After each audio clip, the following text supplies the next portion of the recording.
मैं बहुत परेशान हूँ।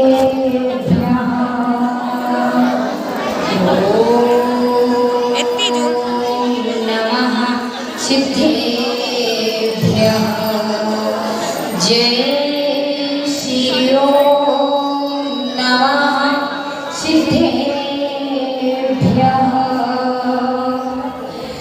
आदि ब्रह्म प्रसविदे विषे जो धारा बही आई वीर प्रभु से दिव्य ध्वनि सुने गौतम गण धरे ने पाई उस धारा कुंद कुंद ने धारा वंदे हुए शांति वीर शिव ज्ञानी गुरु से विद्या पावन सफल हुए शांति वीर शिव ज्ञानी गुरु से विद्या पावन सफल हुए चरण विद्या सागरी गुरु तारो मेरे ऋषि करुणा करो वही से दो आशीष यही प्रार्थना पेशे अनुनय से करियो पल पल पग पग पड़े चलो गुरु बोलो आदि ब्रह्मादिनाथ भगवान जी की कुंडलपुर के बड़े बाबा आदिनाथ भगवान जी की माता जी देख के हंस वर्तमान शासन श्री महावीर भगवान की परम पूज्य प्रातः स्मरणीय संत शिरोमणि आचार्य भगवान श्री विद्यासागर जी महामुनि राय जी की गुरु नाम गुरु श्री ज्ञान साई गुरु जी महाराज जी की प्रथम ज्येष्ठ श्रेष्ठ परम व्यापक मुनि श्री समस्त सागर जी योग सागर जी आदि सभी व्यापक राजाओं की जय तीन कमलों महावीर राजाओं की पूजनीय वंदनीय वात्सल्य मूर्ति हरिकमसी आदर्शवती माता जी की पूजनीय वंदनीय हरिकमसी दुर्लभमती अंतर्मती माता जी की पूजनीय वंदनीय हरिकमसी अखंडमती माता हरिकमसी अनुपमती माता जी की अहिंसा मई विष्णुभद्र की जिनकी बीतरागवाणी दिव्य देशना से तीन लोक में शांति हुई और मुक्ति पद भव्य जी मुक्ति पद को पाते हैं जैसे बीतरागी आदिनाथ जयेंद्राय जिनके पठन पाठन से भव्य जी सम्यक बोध को पाते हैं ऐसे गौरसाम जिनवाणी इसको यार बैठा लो जिनके द्वारा भव्य जी को संसार रूप से दिखते हैं जिनका स्थान वर्तमान में भारतीय संस्कृति में भगवान से हो चाहे ऐसे परम सत्य श्रीमणि आचार्य नमः। मैं सच्चे देव शास्त्र को नमन करते हुए अपनी बात प्रारंभ करते हैं। आज आप लोगों को सभी को भरी भरी बधाई से दूंगी क्यों क्योंकि अल्प समय में बहुत अच्छा कार्य किया आप लोगों ने। मैं तो सबसे पहले किसको आशीर्वाद देती था यहाँ के अध्यक्ष जी क्योंकि मैं जब सुबह आई 7 बजे का टाइम दिया था कोई नहीं थे एक दो व्यक्ति थे और यहाँ के जो गायक भी आए ना वो भी वो आ गए थे बोलो और अध्यक्ष जी स्वयं बिछाई कर रहे थे और झाड़ू सब कुछ किया उनको धन्यवाद सबको आशीर्वाद सभी गए धन्यवाद के पास ले गए सबसे पहले धन्यवाद के पास कौन है अध्यक्ष। तो आज की बात मैं प्रारंभ करती हूँ कि आज की तिथि क्या है अक्षय तृतीया। तो अक्षय तृतीया क्यों मालूम कहते हैं इसको मालूम है किसी को सोचा कभी कि क्यों मनाते क्यों क्योंकि एक माह में 2 पखवाड़े आते हैं तो उसमें 2 तिथि तो आती है तृतीया तृतीया तिथि 2 तो आती है एक माह में 2 पखवाड़ा आते हैं तो 2 तिथि आती है। इस बार क्या है 3 तिथि है पता है क्यों क्योंकि 2 तीज है और शुक्ल पक्ष है आज भी 3 तीज है और कल भी तो सभी अपने यहाँ अक्षय तृतीया क्यों मनाते पता है नहीं भाई सोचा क्योंकि आज भगवान आदिनाथ को कितने वर्ष बाद 1 साल बाद करीब 400 दिन ये बस 400 दिन करीब मतलब उनको आज कितने हार दिया था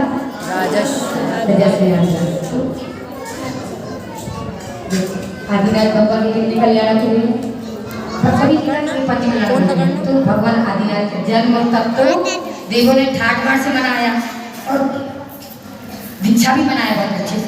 पर दीक्षा मनाकर उन्होंने दीक्षा क्यों ली मालूम है क्यों ली?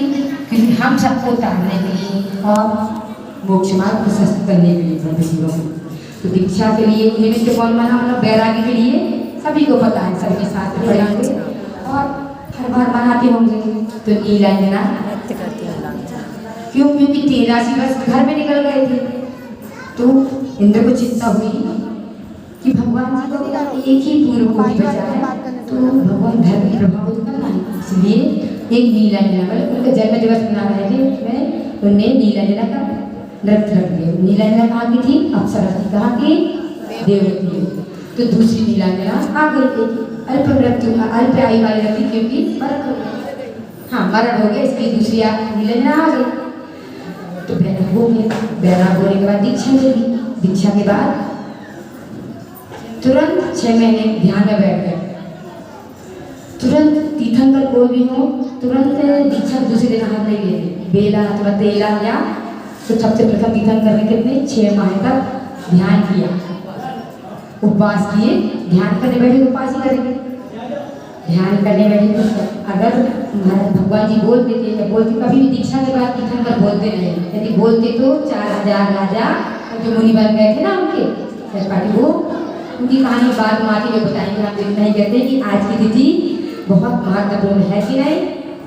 तो आज की तिथि अक्षय क्यों बनी पता है? अच्छा क्यों बनी? क्योंकि आज राजस्व में भगवान आदिनाथ भगवान तो नहीं बैठे मुनि आदिनाथ को आहार दिया था। उनको पिछली रात्रि में सपने आए थे 9 सपने में 9 वस्त्र दिखी थी। तब उन्होंने अपने बड़े भाई से पूछा राजा से 100 से 7 या 9 सपने हमने 7 9 पढ़े थे 7 सपने आए थे। तो उनने अपने बड़े भाई से उनके बड़े भाई को सोम राजा से पूछा भाई मेरे को ऐसे ऐसे सपने क्यों आए? तब सोम राजा ने उत्तम ज्योतिषी बुलाया उनसे पूछा तो उन्होंने बोला आप यहाँ बहुत बड़े 3 लोग सबसे बड़े हैं ना वो शायद आपके यहाँ आएंगे। तो ऐसा करके बताया कोई आएंगे महापुरुष आएंगे आपके सोचा ऐसे आएंगे लेकिन जैसे छत पर बैठे थे देखा उन्हीं भगवान आदिनाथ अपनी अंजलि विधि क्या होती है ना अंजलि आप ही लेकर के निकल रहे थे। तो उनको जाति स्मरण हो गया जैसे तो देखा छत से बाहर करी ये तो फिर उनको याद आया कि 10 भाव पहले जो राजस्व में ना वो क्या थी श्रीमती गर्जी रानी थी और आदिनाथ भगवान कौन थे बजे जंगल थे। इन्होंने जंगल में 2 राजों को आहार दिए थे। आहार देकर उनको जाति स्मरण हुआ। अब जाति स्मरण हुआ जब भगवान आदिनाथ वैसे तो उनकी बहुत बड़ी कहानी आप सबको पता होगी या फिर बड़ी बाजी लोग बताएंगे बड़े रूप में टाइम नहीं है ना इसलिए हम हर को बताते हैं भगवान आदिनाथ जैसे विधि लेकर निकल रहे थे उन्होंने छत से देखा और जाति स्मरण हो गई कि हमने कहीं देखा है। फिर याद आया कि हाँ दिया वैसे तुरंत नीचे आए और क्या बोला हे भगवान आत्रो आत्रो नमोस्तु नमोस्तु नमोस्तु आत्र आत्र तिष्ठ तिष्ठ। इसके पहले कोई बुद्धि नहीं जानता था पड़गाने की क्यों चक्रवर्ती किनके बेटे थे आदिनाथ भगवान के पुत्र थे राजा थे उनको भी नहीं माना अवधि ज्ञानी थे बाहुबली कामदेव थे पर इनको अवधि ज्ञानी नहीं बताया। महाराज जी क्यों आए? भगवान जी 6 महीने का उपवास लेकर के निकले ना 6 महीने बाद आदित्य कर आदिराज महाराज और उन्होंने देखा कि विधि लेने के लिए लोग समझे नहीं कुछ कोई अपनी बेटी कन्या देने लगा विवाह करेंगे किसी ने हीरा मोती रत्न सब कुछ अच्छी सी सामग्री दी लेकिन भगवान को कोई प्रयोजन ही नहीं। तो उस समय ज्ञान नहीं हुआ पर किसने तीर्थ प्रवृत्ति तीर्था का दान कीर्ति की स्थापना भी नहीं की पता है किसने की? सबसे प्रथम भगवान ने की। और दाता कौन थे सर्वप्रथम? तो उन्होंने तीर्थ की दान कीर्ति दी इन्होंने स्थापना की। टाइम आगे बढ़ जाएंगे थोड़ा बहुत इसलिए हाँ तो यहाँ इसको अक्षय तृतीया भी बोलते हैं और आधा तीज बोलते हैं और इसका हिंदू धर्म में बोलते हैं अक्ति, बहुत महत्वपूर्ण तिथि है। आज के दिन तो ना अजय लोग या सभी लोग शादी वगैरह करते हैं। वैसे छोटे छोटे को गुड्डा गुड़िया क्या होता है, मिट्टी के वो बोलते हैं इसके वृक्ष के नीचे कोई पीपल के लगा आज कर रही है। कभी कभी विधि ले माँ के लोग को मिल जाएगी, ऐसा है। और राजा ये सब हमारी नाटिका में देखेंगे आप लोग सब, इसलिए हम यही बुला लेंगे सभी को। बहुत अच्छा शिवा, बहुत अच्छा आप लोगों ने प्रयास किया और बहुत अच्छा लगा हमको कि एक दिन में ही आप लोग ऐसे सब हो गया बहुत अच्छी मेरी सबको बुलाया, सबको मुकुट पहनाना है। देख रहे थे हम कि जो भी बोलिए नहीं सबको मुकुट पहनाना है। और यहाँ के गायक बहुत अच्छे साथ सबको प्रोत्साहन दे रहे थे, भजन भी गाने जा रहे थे। अच्छी तो भगवान जी की और आर्टिस्ट की बहुत अच्छी भजन हुई। इसी भावना के साथ गुरुवर को याद करते हुए, गुरु वात्सल्य के आगे जगत का प्यार झूठा है, तुम्ही सौभाग्य लेकिन गुरु बिन भाग्य रूठा है। मेरे इस भाग्य के आगे गगन भी पड़ गया बोना, मेरे इस भाग्य के आगे गगन भी पड़ गया बोना। मिले हैं जब से गुरुवर जी मेरा हर पल अनोखा है, मिले हैं जब से गुरुवर जी मेरा हर पल अनोखा है। तो संत शिरोमणि आचार्य भगवत विद्यासागर जी महाराज जी की जय जय। दर्शन हो वही भगवान होता है, जहाँ मुनियों की वाणी हो वही उद्धार होता है। मुझे लगता है मानव काल से ऊंचा नहीं कोई, जहाँ सब पाप कट जाते वहाँ नमकार होता है। बड़े आकाश से कतरा समुंदर हो नहीं सकता, बड़े ऊंचा कितना हो अंबर हो नहीं सकता। चमकता तेरे चेहरे पे दमकता है कुंदर शाह, यूं ही दुनिया में हर कोई दिगंबर हो नहीं सकता, यूं ही दुनिया में हर कोई दिगंबर हो नहीं सकता। बोले एक श्री आदि ब्रह्मा आदिनाथ भगवान की अच्छी आवाज है बच्चों की, है ना। बोली 1008 श्री चिंतामणि श्री पांचनाथ भगवान की, अचल परमेश्वरी गुरुवर श्री विद्यासागर जी महाराज की, 3 करोड़ मुनि राजों की, सुंदरियां बंदरियां आदर्शवती दुर्लभवती अंतर्मती माता जी की, परमराज अक्षय विद्या की। इसका मतलब ये है अब बच्चों को भूख नहीं लगी है ना, बच्चे नहीं लगी ना, क्योंकि आपका प्रश्न मंच कितने बजे होना है, 6 बजे होना है। और माता जी ने जो कुछ कहा उसमें से आएगा, हम जो कुछ कहेंगे तो उसमें से आएगा, और अपनी बड़ी माता ने जो कुछ कहेंगे ना उनमें से भी आएगा। तो आप लोगों को सबको दिमाग में रखना है। आप पेन जैसे तो लाए नहीं लाए ना, तो कहाँ रखोगे? अच्छा दिमाग है ना आप लोगों का, प्यास मुक्त नहीं लगी ना। तो अभी आपने माता जी के द्वारा तो सुन लिया, क्या सुना कि आदि ब्रह्मा आदिनाथ भगवान ने दीक्षा ले ली, 6 माह का उपवास किया और फिर आहार के लिए निकले, विधि नहीं मिली। अब ये बताइए कि आदिनाथ भगवान को आहार देने कोई तैयार नहीं था क्या? भगवान आहार देने तैयार नहीं थे क्या?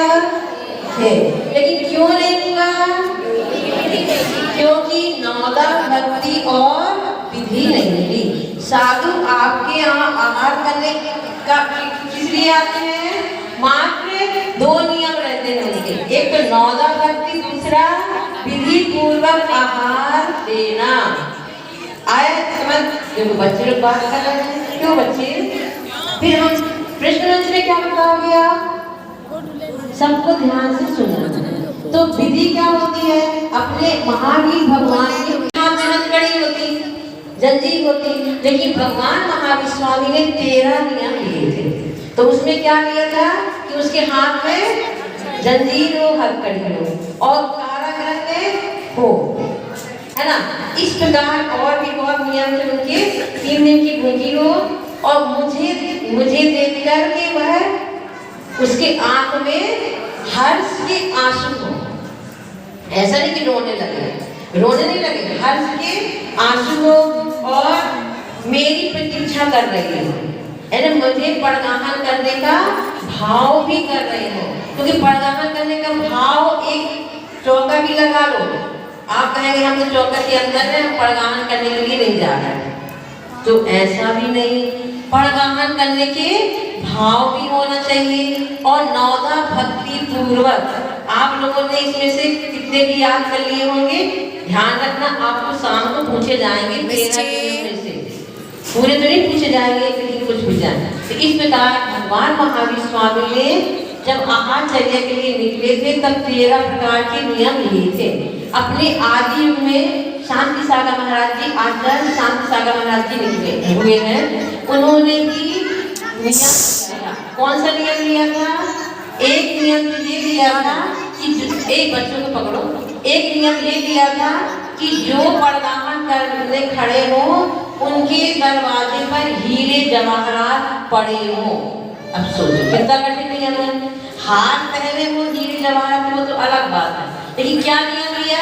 उनके दरवाजे में। अब 7 दिन निकल गए, आने नहीं। अब क्या हुआ?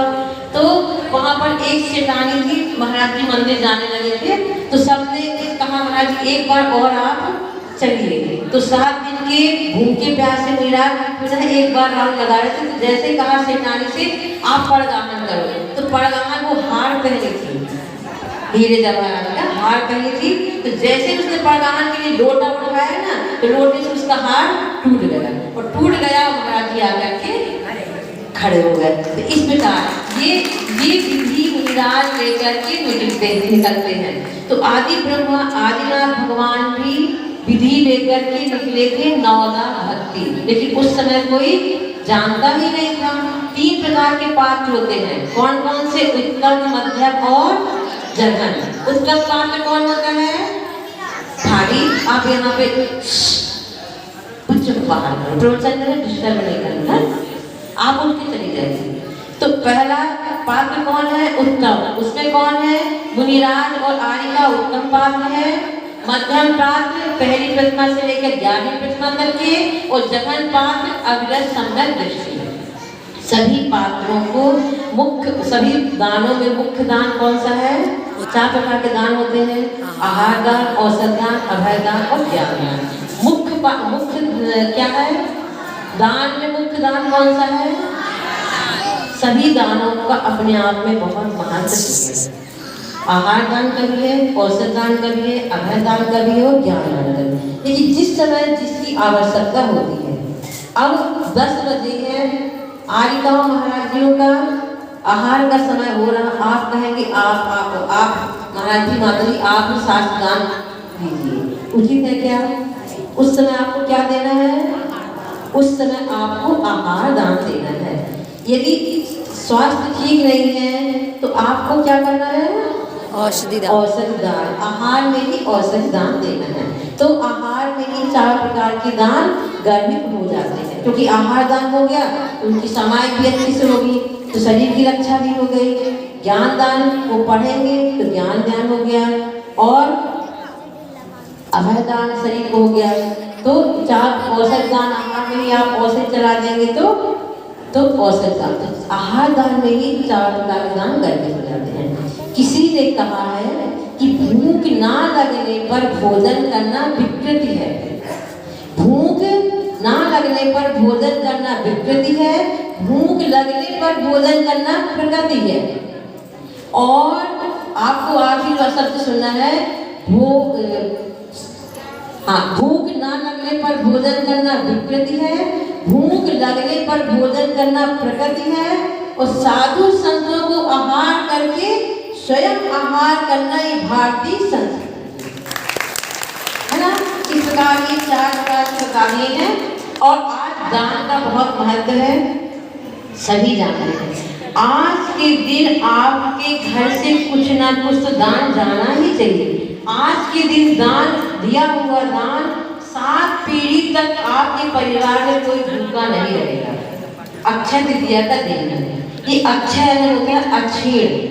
आज के दिन मुनिराज ने अर्थात आदि ब्रह्मा आदिनाथ भगवान ने आहार किए थे, तो उनको अक्षय महानाम की विधि थी, जिससे क्या होता है सुबह से लेकर के शाम तक होने तक पूरे समाज के लोग, पूरे घर के लोग, यहाँ तक कि चक्रवर्ती की गदर सेना भी पूरी भोजन कर जाए तो भी उनके घर का भोजन समाप्त नहीं होता है। ये इसका मतलब होता है अक्षय तृतीया। उनका दान क्या हो गया, अक्षय को प्राप्त हो गया। जितनी भी समाज में यहाँ पर व्यक्ति है, घर में परिवार के लोग हैं, आज के दिन नियम ले कि हम कोई ना कोई दान अवश्य ही करेंगे, चाहे 5 रुपए का दान करें, 10 रुपए का करें, ये नहीं कि आप लाखों करोड़ों का करें, नहीं, जितनी भी आपकी हैसियत है उसके हिसाब से दान करें। 7 स्थान पर दान देने को कहा गया है। कौन से हैं आप लोगों को याद करना है। एक तो जिन बिंब, दूसरा जिन मंदिर, तीसरा पंच कल्याण, चौथा यात्रा करने के लिए जब जाते हैं साधु संत उसमें, फिर है तीर्थ जीर्णोद्धार या मंदिर का निर्माण, फिर है जिनागम अर्थात जिनवाणी की सेवा के लिए दान करना, और 7वां है अनायतन। हम जल्दी जल्दी इसलिए बोल दिए, याद होगी कि नहीं, चलिए याद हो, एक बार और बोल दे। जिन बिंब अर्थात जिन मंदिर भगवान की प्रतिष्ठा करना, दूसरा है जिन मंदिर, तीसरा है पंच कल्याण में दान देना, और फिर चौथा है यात्रा, जिन यात्रा के लिए जा रहे हैं उसमें दान देना, फिर तीर्थोद्धार जीर्णोद्धार के लिए दान देना, फिर है जिनागम अर्थात जिनवाणी के लिए दान देना, और 7वां है अनायतन। आयतन कैसे कहलाते हैं, जैसे आपने मंदिर के लिए टेबल दे दिए, कुर्सी दे दी, या बागवटा बनवा दिए, झाड़ी लोटा आदि सब ये जिनागम में आते हैं। तो देखिए पैसे सबके यहाँ हैं, किसी के यहाँ कमी नहीं है, लेकिन भावों की कमी। ऐसा भी जैन समाज में कोई व्यक्ति नहीं है कि जिसके यहाँ आहार दान या दान देने की सामर्थ्य ना हो। भरत चक्रवर्ती के आपने नाम सुना होगा, भरत चक्रवर्ती के यहाँ अटूट वैभव था ना। उन्होंने कैलाश पर्वत पर 72 जिनालय बनवाए। किसके बनाए, सोने और चांदी के तो जिनालय थे, और हीरे जवाहरात मोती आदि की प्रतिमाएं थी। कितनी बड़ी प्रतिमा थी, 500 धनुष की प्रतिमा, और 72 जिनालय में विराजमान करवाई थी। किसने करवाई थी, भरत चक्रवर्ती। कौन थे, आदि ब्रह्मा आदिनाथ भगवान के प्रथम पुत्र। फिर अब वही वैभव रावण को भी प्राप्त था। रावण को भी वही वैभव प्राप्त था, लेकिन उसने क्या बनवाया, सबको मालूम है उन्होंने क्या बनवाया, सोने की लंका। सोने की लंका बनवाई। तो ये पैसा कहाँ लगाया उसने, अपने लिए, विषय कसायों में नाम बढ़ाई के लिए। और वही पैसा भरत चक्रवर्ती ने कहाँ लगवाया था, जिनालय बनवाने में, भगवान श्री जी को विराजमान करने में। तो आप लोगों से हमारा यही कहना है। और बताएं रावण को क्यों मिला था इतना वैभव सोने चांदी, क्योंकि उसने पूर्व भाव में जिनेन्द्र भगवान का एक छोटा सा सोने का सिंहासन बनवाया था। किसने, रावण ने पूर्व भाव में एक जिनेन्द्र भगवान के लिए विराजमान करने के लिए सोने का छोटा सा सिंहासन बनवाया था। लेकिन दान की इतनी महिमा होती है, उसे कितना वैभव मिला, उसने सोने की लंका ही बनवा दी। अर्थात लंका में कोई ऐसी चीज नहीं थी जो सोने की ना हो।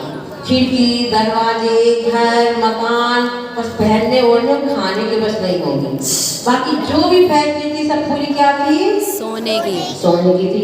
क्यों थी बच्चों, उसने क्या दिया था दान में, सिंहासन। सुना नहीं सबने, बच्चों से पूछ रहे बच्चे, रावण ने पूर्व जन्म में क्या दान दिया था? बोलो। किसको बैठाने के लिए? भगवान को। जिनेन्द्र भगवान को विराजमान करने के लिए छोटा सा सिंहासन बनवाया था, लेकिन उसका 1000 गुना 100 गुना फल मिला। 100 तो 2 प्रकार के आप लोगों ने देख लिए हैं दाताओं के नाम। एक तो आदि ब्रह्मा आदिनाथ भगवान के पुत्र भरत ने 72 जिनालय बनवाए और उसी का सदुपयोग किया, और रावण ने विषय कसायों में पूरा पैसा कमा लिया। आप लोगों से कहना है कि आपके अनुसार आय और व्यय, आपकी आय कैसी होनी चाहिए? जैसे कमंडलू देखा होगा ना आपने, कमंडलू में एक बड़ा छेद होता है और एक छोटा। तो बड़ा छेद में क्या करते हैं? उसमें पानी डालते हैं और निकालते किससे हैं? छोटे से। छोटे वाले छेद से पैड होते हैं जब। उसी प्रकार श्रावकों का कर्तव्य होता है कि आय तो वो बहुत करे, अर्थात कमाए तो बहुत, लेकिन दान कितना दे? वो 20 रुपये निकलता थोड़ा सा उसका, अगर 100 में एक आना, एक हिस्सा दान दे और बाकी अपने आप में स्वयं ले। अभी बच्चों की नाटिका होनी है, हाँ करवा दे। तो क्या होता है, आज ही का दिन तो है, और वो प्रश्न मंच का भी सुनते थे वो। 7:30 से आ गए बच्चे। हाँ कुछ बच्चे बहुत होशियार हैं, आप लोग ज्यादा घबराहट हो रही है। वो तो बैठे हैं। तो हाँ, तो अब ठीक है, आज का यही तो। अब अपनी बड़ी माता जी थोड़ा सा बोलेंगी इतना, तो फिर कल का अंतराय है, कल का अंतराय है, उनको तो ज़्यादा क्षमता है नहीं, उनकी थोड़ी क्षमता है, तो अपन थोड़ा सा बुलवा लेना, ठीक है ना? बोली आदि ब्रह्मा आदि